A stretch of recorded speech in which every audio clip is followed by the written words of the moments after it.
بسم اللہ الرحمن الرحیم۔ السلام علیکم ناظرین، آپ اس وقت دیکھ رہے ہیں لاہور 24 نیوز کی ٹاپ سٹوری اور میرا نام ہے عبید خان۔ ناظرین، ہمیشہ اپنے پروگرام میں ہماری کوشش ہوتی ہے کسی ایسے ٹاپک پر بات کی جائے جس سے آپ کے علم کے اندر اضافہ ہو۔ آج میرے ساتھ انتہائی خوبصورت ایک ایسی شخصیت موجود ہیں، میاں نوید اکرم صاحب، جو مذہبی اسکالر ہیں، شاعر ہیں، دانشور ہیں، جن کی بہت ساری کتابیں آپ نے ابھی تک پڑھی ہوں گی اور بہت خوبصورت وہ شاعری کرتے ہیں، بہت کچھ انہوں نے لکھا ہے پاکستان کے لیے۔ اور اس کے علاوہ خاص کر اگر بات کی جائے تو آج جو میں نے ان کو دعوت دی ہے اور آج جو ان کے ساتھ بیٹھنے کا پروگرام کرنے کا ایک مقصد ہے، وہ کچھ ہی دیر میں آپ کو ضرور اس سے بھی آگاہ کریں گے۔ مگر سب سے پہلے میاں محمد نوید اکرم صاحب کی میں خوبصورت آواز میں چاہوں گا کہ نعت رسول مقبول صلی اللہ علیہ وسلم آپ کی جانب پیش کرنا۔ تو یقیناً آپ اس نعت سے اور ان کی آواز سے ضرور بہت زیادہ اپنے دل کو منور کریں گے۔ میاں نوید صاحب، سب سے پہلے میں خوش آمدید کہوں گا آپ سے، اور میں چاہوں گا کہ جس طرح سے میں نے آپ کو انٹروڈکشن دیا ہے اسی طرح سے آپ اپنی پہلے خوبصورت آواز میں نعت رسول مقبول صلی اللہ علیہ وسلم ذرا پیش کر دیں۔ شکریہ عبید صاحب۔ بسم اللہ الرحمن الرحیم۔ اگر مل گئی مجھ کو راہ مدینہ، محمد کا نقش قدم چوم لوں گا۔ اگر مل گئی مجھ کو راہ مدینہ، محمد کا نقش قدم چوم لوں گا۔ عقیدت سے کعبے میں سر کو جھکا کے، نگاہوں سے باب حرم چوم لوں گا۔ جو طے کر کے آئیں گے راہ مدینہ، ملا لوں گا میں ان کے سینے سے سینہ۔ جن آنکھوں نے دیکھا ہے طیبہ کا منظر، وہ آنکھیں خدا کی قسم چوم لوں گا۔ میری زندگی صرف عشق نبی ہے، جو غم مجھ کو اس میں ملا وہ خوشی ہے۔ اسی غم کی راہوں میں آنکھیں بچھا کر میں پلکوں سے باب حرم چوم لوں گا۔ اگر دل کو ہے کچھ نبی سے عقیدت، کسی دن تو جاگے گی میری بھی قسمت۔ جو آئیں گے طے کر کے طواف مدینہ، میں خوش ہو کے ان کے قدم چوم لوں گا۔ اگر مل گئی مجھ کو راہ مدینہ، خدا کی قسم محمد کا نقش قدم چوم لوں گا۔ محمد کا نقش قدم چوم لوں گا۔ آج میاں نوید صاحب میرے ساتھ موجود ہیں اور بہت بار ان سے ہم نے مختلف چیزوں کو لے کر گفتگو کی ہے، اور آج جو خاص ہمارے پاس ایک ٹاپک ہے وہ ہے تصوف۔ اس کے اوپر ہم بات کریں گے۔ سب سے پہلے نوید صاحب میں آپ سے پوچھنا چاہوں گا، تصوف کے معنی جو ہیں وہ جو ہمارے چاہنے والے ہیں، سننے والے ہیں، ان کے نزدیک ذرا وہ بتا دیجیے گا کیا معنی ہے؟ اب ایسا تصوف کے معنی اپنی ذات کی نفی۔ اپنی ذات کی نفی۔ جی، تو اگر بات کی جائے کہ اس کے درجات کتنے ہیں، تھوڑا یہ بتا دیجیے کہ اس کے درجے کتنے ہیں آپ کے نزدیک؟ بہت اچھا کویسچن آپ نے پوچھا۔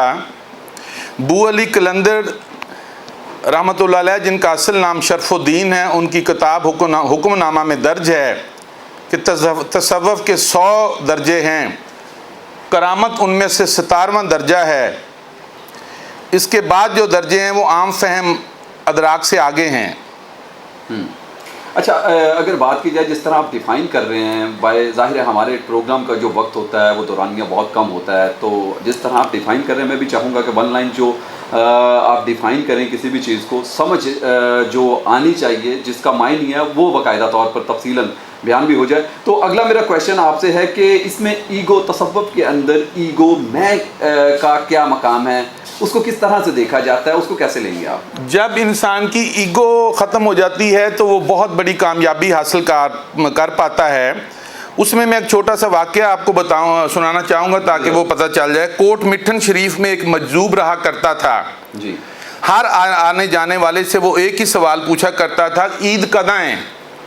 لوگ اس کا مذاق اڑاتے اور اسے دیوانہ سمجھتے۔ ایک دن خواجہ غلام فرید رحمۃ اللہ علیہ وہاں سے گزرے تو اس مجذوب نے وہی اپنا سوال دہرایا، عید کداں ہے؟ آپ اس کے پاس رکے، آپ نے فرمایا، یار ملے جداں۔ اس کی آنکھیں چمک گئی، اس نے پھر دریافت کیا، یار ملے کداں؟ ٹھیک ہے۔ آپ نے فرمایا، میں مرے جداں۔ اس نے پھر پوچھا، میں مرے کداں؟ آپ نے فرمایا، یار تک کے جداں۔ جس کی میں نہیں مرتی وہ اس دنیا کی لذت سے آشنا ہی نہیں ہوتا۔ حضرت واصف علی واصف رحم اللہ فرمایا کرتے تھے کہ اللہ کا دیدار انسان کو دنیا میں 2 مرتبہ ملتا ہے، ایک بار جب اس کی میں مرتی ہے اور دوسری بار جب وہ خود مرتا ہے۔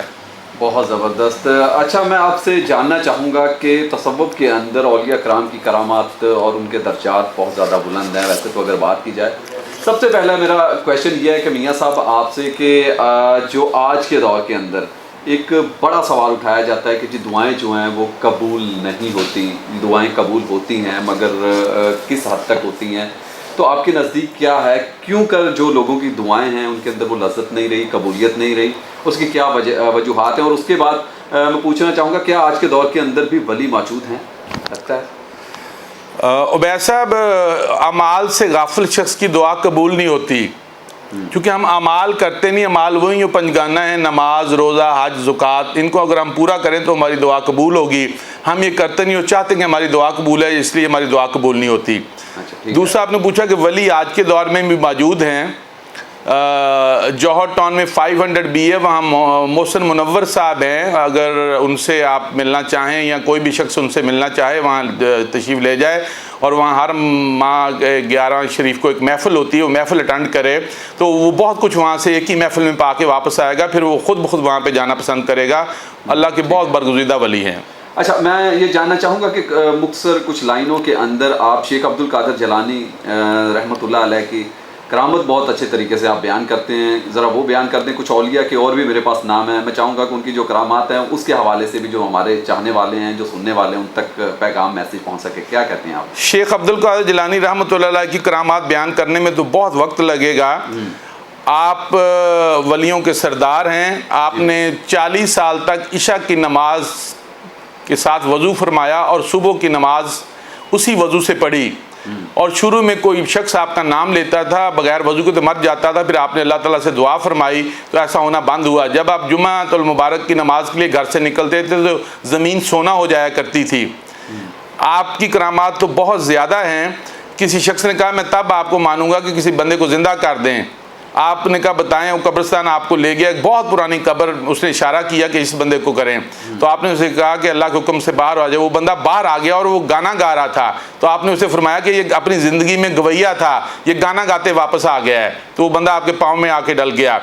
تو آپ تو ولیوں کے سردار ہیں. آپ کی زندگی کو اگر پڑھا جائے تو وہ اتنا کچھ وہاں سے ملتا ہے کہ جس کی کوئی اندازہ ہی نہیں. 25 سال آپ نے جنگلوں میں گزارے اور آپ نے فرمایا کہ مجھ سے وہ امتحان لیے گئے کہ وہ عام شخص سے لیے جاتے تو کبھی ان میں پورا ہی نہ اترتا.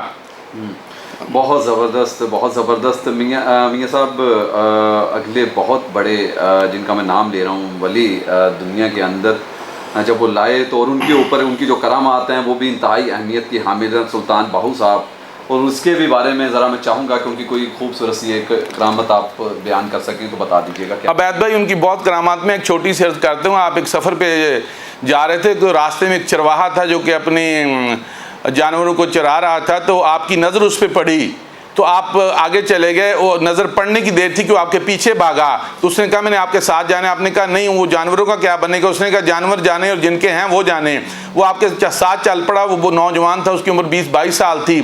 وہ آپ کے ساتھ ہی چلا گیا. تو آپ جہاں قیام کیا پھر اب واپس آئے تو آپ کلر کار کے پاس آپ 2-3 دن قیام کے لیے ٹھہرے، وہاں آپ عبادت کر رہے تھے. تو اس نے عرض کی کہ حضور مجھے بہت شدید بھوک لگی ہے، 2-3 دن سے کھانا نہیں کھایا. تو آپ نے فرمایا کہ ہمارا خوان جو ہے وہ ہرن کے سینگوں میں ہے. تو آپ کا یہ فرمانا تھا. تھوڑی دیر بعد ہرن نمودار ہوا، اس کے سینگوں میں کھانا لٹکا ہوا تھا. اس شخص نے وہ کھانا اتار لیا، ہرن چلا گیا. پھر تھوڑی دیر بعد آیا تو اس کے ایک چھوٹا سا مشکیزہ لٹک رہا تھا، وہ بھی اس نے اتار لیا. تو اس میں پانی تھا، کھانا کھایا، پانی پیا. وہ شخص پھر آپ کے ساتھ آ گیا. وہ 35-40 سال آپ کی خدمت میں رہا اور اس نے وہ کچھ حاصل کر لیا کہ وہ شخص بھی ولی ہوا، اور راجن پور میں اس کا مزار ہے اس شخص کا. مزید اولیاء کرام کی کرامات بھی میاں نوید صاحب سے ہم جانیں گے، مگر یہاں پر وقت ہوا ایک شارٹ بریک کا. ہمارے ساتھ رکھیے.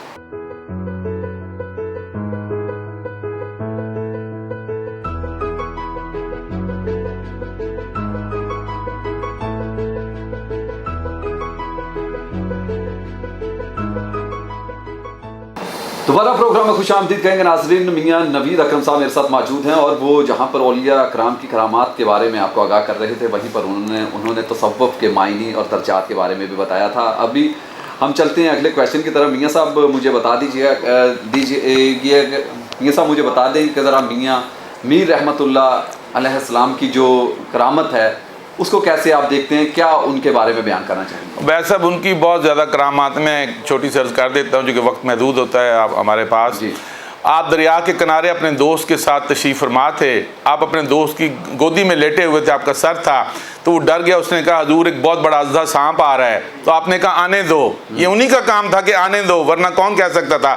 وہ اژدہا قریب آیا، اس نے آپ سے عرض کی کہ میں بہت دنوں سے آپ کو تلاش کر رہا تھا، میں آپ کا طواف کرنا چاہتا ہوں، تو اس اژدہے نے 3 بار آپ کا طواف کیا تو وہ وہاں سے چلا گیا۔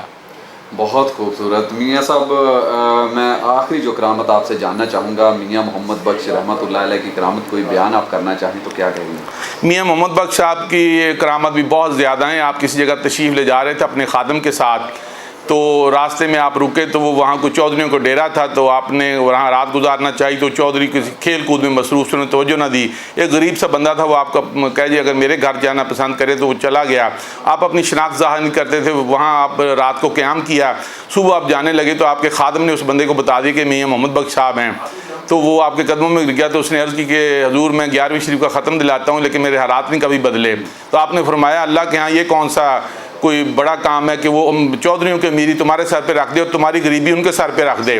اس دن کے بعد وہ شخص ڈے بائی ڈے بہت بہتر ہونا شروع ہو گیا، اور چودھری غریب ہونا شروع ہو گیا، اور وہ بہت ہی عرصے میں بہت امیر ہو گیا۔ جب تک آپ زندہ رہے میاں محمد بخش صاحب، وہ آپ کے ہاں وہاں پہ حاضری دیتا رہا، آپ سے ملاقات کرتا رہا۔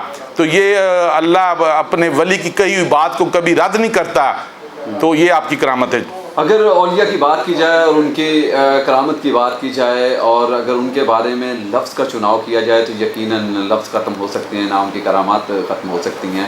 اور جس طرح کے واقعات، جس طرح کی کرامات جو میاں نویس صاحب ابھی آپ سے بتا رہے تھے اور گفتگو کر رہے تھے، وہیں پر میں اب آخر میں میاں صاحب سے یہ پوچھنا چاہوں گا۔ میاں صاحب مذہبی اسکالر بھی ہیں، آپ بڑی گہری نگاہ سے تمام تر معاشرے کے مسائل کو بھی دیکھتے ہیں، تو سنت ابراہیمی عید کی آمد ہے، اور سنت ابراہیمی ادا کرنے کے لیے ہر کوئی بازاروں کے اندر بھی موجود ہے، اور ہر کوئی کوشاں ہے کہ وہ خوبصورت سے خوبصورت طریقے سے سنت ابراہیمی کو پورا کرے، تو یقیناً آپ کوئی پیغام دینا چاہیں گے تو کیا پیغام دینا چاہیں گے اس موقع؟ جی میں یہی عرض کرنا چاہوں گا کہ سنت ابراہیمی بہت ضروری چیز ہے۔ جب جانور کو ذبح کیا جاتا ہے تو اس وقت ہی قربانی کرنے والے کے گناہ معاف کر دیے جاتے ہیں۔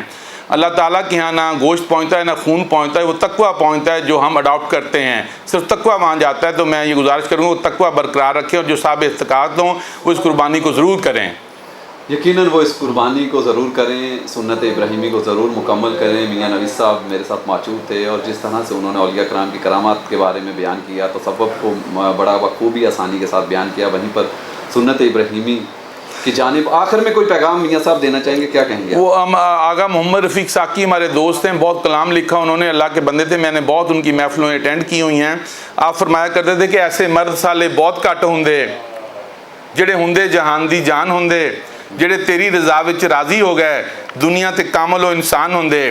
اور جو آخری بات آپ نے پوچھی تھی وہ یہ ہے کہ جن لوگوں میں رہتا ہوں میں ان میں سے نہیں ہوں کون، مجھے اپنا زمانہ نہیں ملتا۔